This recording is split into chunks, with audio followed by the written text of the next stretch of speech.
Okay, I had a video done in showing you my silhouette software and how I was making some wood buttons, but the video turned out it didn't have any sound whatsoever. So I'm letting you know I'm working on some wood buttons, and this is what I'm going to put on them. And I was showing you how I was going to break them apart, or get them ready to go on the wood buttons. And there's the silhouette, cutting them all out. And now we'll continue on with the rest of the video. Now, for my buttons, here's what's cut out. Of course, I have a lot more than this.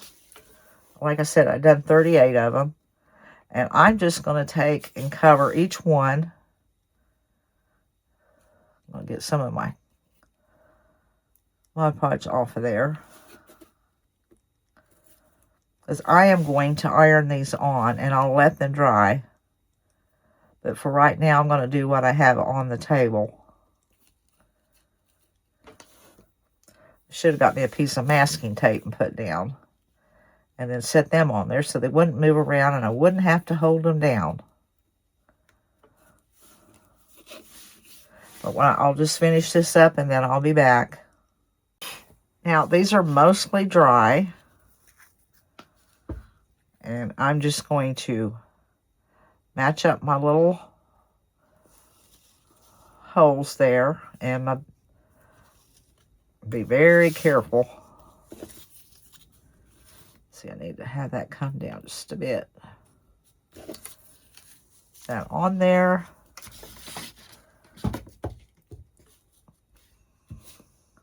I may not use that Teflon on this little thing, because it's hard to get it on there. Okay. Now, isn't that the cutest little button to put on like messy bows or wherever you want a little button? So I'm just going to continue on putting these on the buttons, the wood buttons. I want to push that down there. Start with. There I have another one. It won't take me long. Okay, I seem to be having a better time, or an easier time of doing this by just putting the, because it seemed like every time I tried to hit it with the iron, it was slipping. So I am just doing them with the Mod Podge. After about 4, 5, 6 of them. And now I'll go back and cover them with Mod Podge. Okay, I just wanted to come back and let you know that was easier for me to just Mod Podge them on with wet Mod Podge. Although I've got quite a few done this way. And for those of you that don't have buttons or a way to print or do this, I'll offer in a package the wood buttons and the cutouts. I'm not going to sit and put them together, but I'll sell, I'll have the wood cutout and the button. And all you have to do is Mod Podge them on, and there'll be 38 of them. There'll be 4 designs, and I believe 38. That's not right. Maybe I have to figure it up. Somewhere around, maybe 36. There'll be 36 of them. There, that'll work. 4 of each design.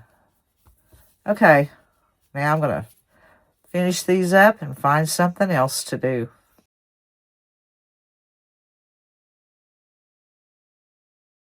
Here's what I'm working on now. I'm working on this popcorn can. And I'm not sure, but I think I'm going to use it for a trash can, because I need one out by my sewing machine. And I have a sack and it keeps folding up. So I think that's where I'm going to use it. But I've already started putting a coat of the Bonding Boss in white. I think it needed the white instead of the clear because of the bright colors and stuff. It make it easier for my color to cover. I'm not sure what color I'm going to use yet, but I'm going to finish coating this and let it dry good. So I do have it on a Lazy Susan. That helps to spin it around. Except I better be careful. I'm going to be knocking it off. Okay, I want to put an image on my can, so I'm going to print one on material. And what I did is got my material and cut it the size of my paper. And this is freezer paper. And this is what I order off of Amazon. I'll link it down below. It's pre-cut sheets, and it's made for crafts. So I've got the shiny side up, and that's what you want to iron your material onto. This is shiny side. It's not freezer paper. Yeah, it is freezer paper. I use so many different papers, I can't remember. Okay, so I'm going to get it where it's not hanging over the edges, and I'm going to press that down on there really good, because I do not want this coming off in my printer.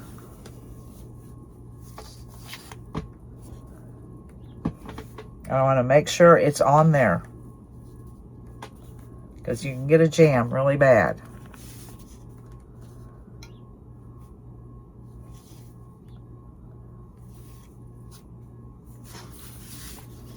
Let's see, it's coming up right there.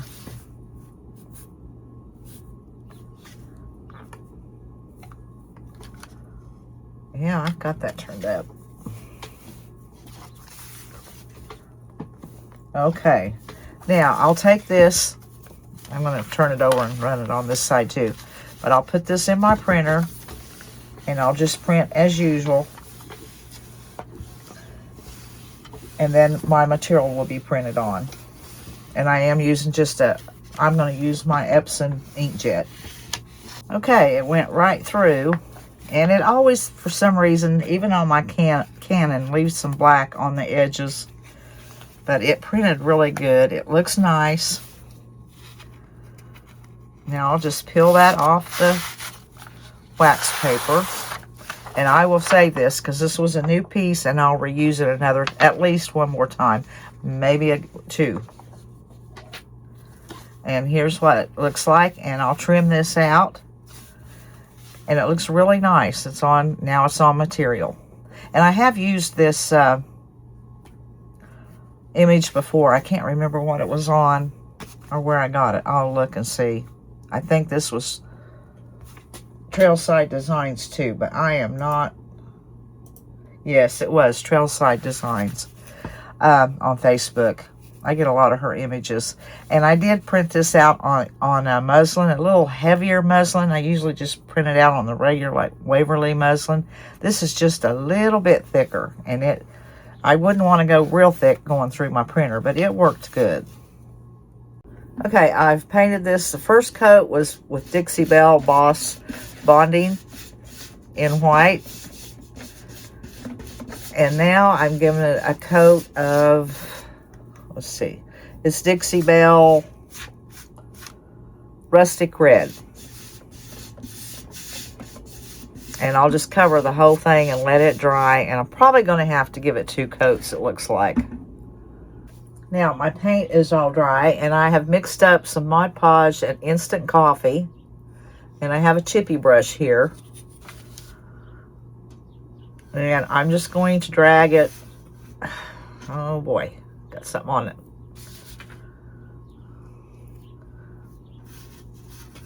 Like that.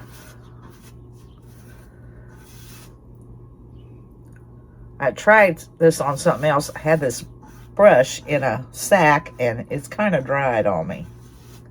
Maybe it'll loosen up here a little bit and fly right.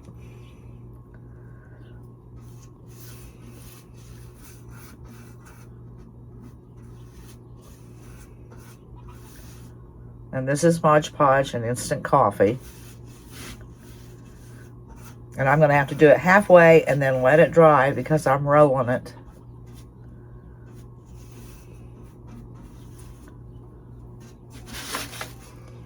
But I'm going to do this all the way around.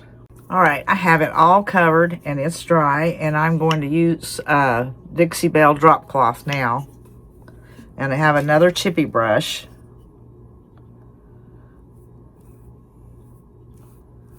I don't want a lot on.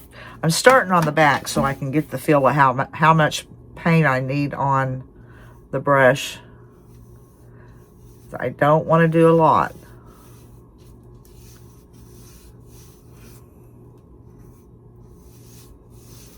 That's working.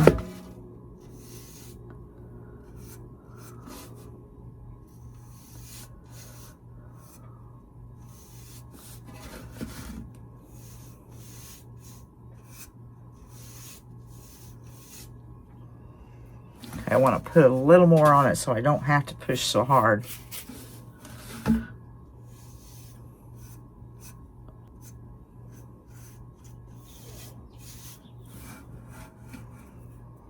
And again, it just lets me go lighter without having to push to get it on there.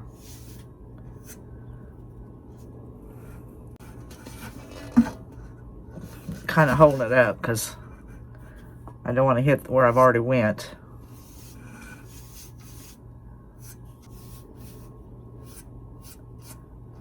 All right, that finished it. Okay. I'll just kind of look around the edges.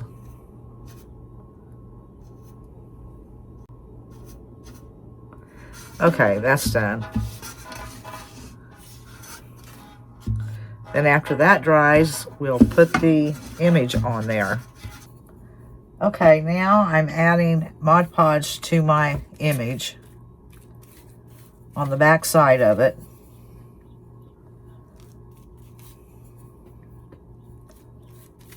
And try to get it coated good so when I lay it down, it sticks. Now, set this aside. And I wonder if I can take that up like that. I've got to put the lid on my Mod Podge because that's what I lay down and keep that from rolling. Okay, the back there.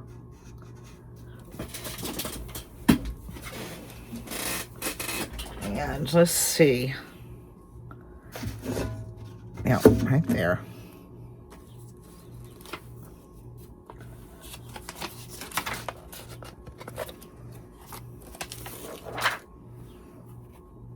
Should have left it on that backing.